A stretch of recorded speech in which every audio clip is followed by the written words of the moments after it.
তুই রাগ মায়ের সাথে করিস? তুই কে রে? তুই কি রে?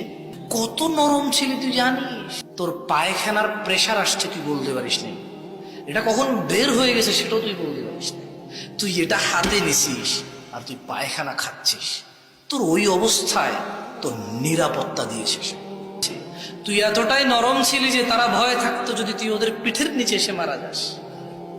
তোকে 3টা 4টা 5টা কাঁথা দিয়ে এক সাইডে রাখে নাই, তুই যদি পাল্টি খেয়ে পড়ে যাস।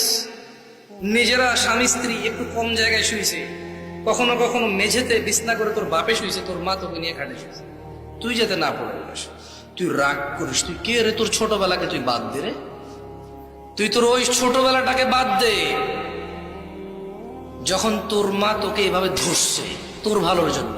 তুই খাস না এইভাবে 5 রকমের ডাল দিয়ে 3 রকমের সবজি দিয়ে, তুই খাস না, তোকে এইভাবে